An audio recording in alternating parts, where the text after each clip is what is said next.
Okay, welcome to the section 11 A-level anthology analysis of Michael Wilcockson's text on euthanasia. Let's read it before we analyze it.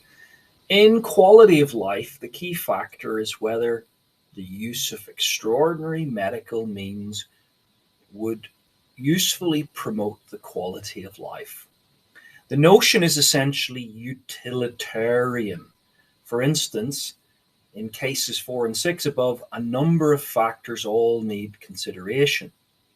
The possible length of useful life, the state of mind of the patient, a main consideration in American quality adjusted life year schedules, resources needed and available. All these factors contribute towards making doctors' choices. For instance, a doctor might have to weigh up whether a very painful surgery or powerful drugs which cause permanent drowsiness would result in a person who is a shadow of their former self. Can he or she base his judgment on some minimal human life standard?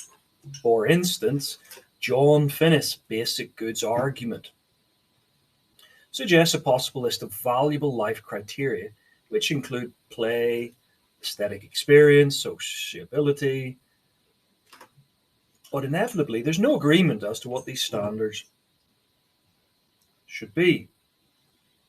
So, what's your view? We kind of pivot now to from the sanctity of life to straightforwardly talking about the quality of life.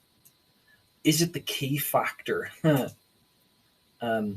Well, in it, the key factor in it is whether the use of extraordinary medical means would usefully promote the quality of life.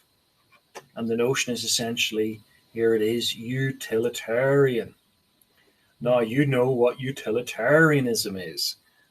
Jeremy Bentham's hedonic principle of pleasure and pain. What did he say? There are two sovereign masters, pleasure and pain, that determine the quality of our life. You make a hedonic calculation about the 7 aspects of pleasure that you can calculate for a good moral choice. Or maybe it's Mill's utilitarianism, that there is a rule that we should not harm. Well, that's interesting because, well, euthanasia, does it harm a person? But what we're really talking about is interest or preference utilitarianism. That is the kind of theory that Singer has developed, that we should focus on maximizing an individual's autonomous choices, their interests, their preferences. Now, those are slightly different things.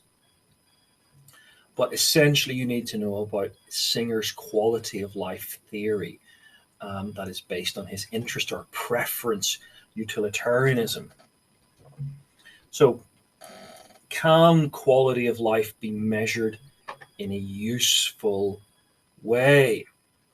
The usefulness of treatments compared to quality of life is a utilitarian, has been suggested to put in practice in many forms, but ultimately these are difficult ethicists to agree on. And so this text begins to wrestle. Once you let go of the intrinsic value of life and you start to look for a criteria, which criteria do you go for? So no surprise that there has been, as it says here, a number, it seems like an endless number of factors all need consideration, and why some factors, not others. For example, the possible length of life. The length, and is it the length of useful life? Well, that's an extrinsic value. You can't help but think about the notion of productivity. Is a useful life a productive life for others? Or is it a life that you find useful because it brings you subjective sense of pleasure? Or maybe it's a state of mind of the patient. Now, the state of mind of the patient is the key consideration in the way the Americans have thought this through in their quality adjusted life year schedules. Now, what is quality, the quales? Now, I've done some work on it here. Look at this text below. Looking it up, it's a measure of the state of health of a person or group in which the benefits in terms of length of life are adjusted to reflect quality of life. One quale is equal to 1 year of life in perfect health. Really? Quales are calculated by estimating the years of life remaining for the patient following a particular treatment or intervention and weighing each year with a quality of life score. Well, what do you figure in the criteria? That's interesting. It's often measured in terms of a person's ability to carry out the activities of daily life, freedom from pain and mental disturbance. Is this a good way of measuring life? How would you measure the quality of life? What are the benefits? What are the problems of reducing life to a calculation like this? Whether it's to use resources. And all of this would allow a doctor to make a choice for you. Well, your score doesn't add up. So it's the injection for you. How many of us would our score add up, you might ask? So we move on.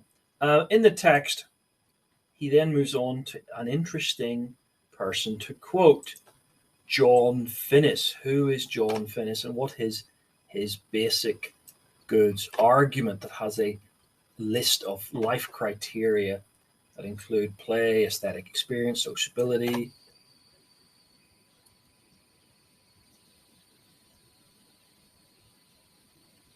Well, Finnis is a legal philosopher and actually a natural law, natural rights thinker. Written books by those words. He has made a seminal contribution to the philosophy of law and the restatement of natural law doctrine, and it's really influential, particularly in America. For Finnis, there are 7 basic goods that we've had listed here. Some of those: life, knowledge, sociability of friendship, play, aesthetic experience, practical reasonableness, and even religion. Life involves all aspects of vitality that enable a person to gain a strong willpower. A second aspect of well-being is knowledge, and it's described as the pure desire to know simply out of a curiosity. How many of you as students have intellectual curiosity?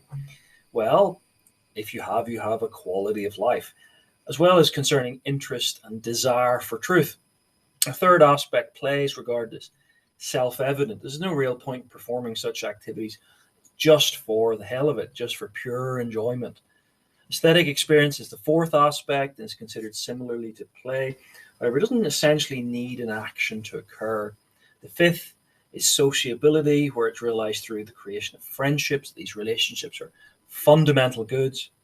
Practical reasonableness is the sixth basic good. It's where one's ability to use your intellect in deciding choices that ultimately shape one's nature. The final basic good's religion encompasses the acknowledgement of concern for a simplified, distinct form of order, where an individual sense of responsibility is addressed. All those beliefs can be called matters of ultimate concern, questions about the point of human existence. So, this is his criteria to measure the valuableness of life. Really interesting for a natural law right thinker to use to try and establish a criteria. Now, you do need some criteria in it eventually. Even natural law thinkers do on occasion, to make a choice between this person or that person.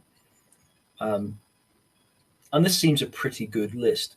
But inevitably, there is disagreement. How could you agree on these things? There is no agreement. There's disagreement as to what the standards should be. And what is the import of saying that? There's no agreement on the criteria for the quality of life. Well, what if somebody has a different criteria to you? What if your doctor has a different criteria to what you find acceptable? And he decides, you're for the chop, that by omission or by act, he will use either an ordinary or an extraordinary means to help you die. Quality of life thinking at its finest.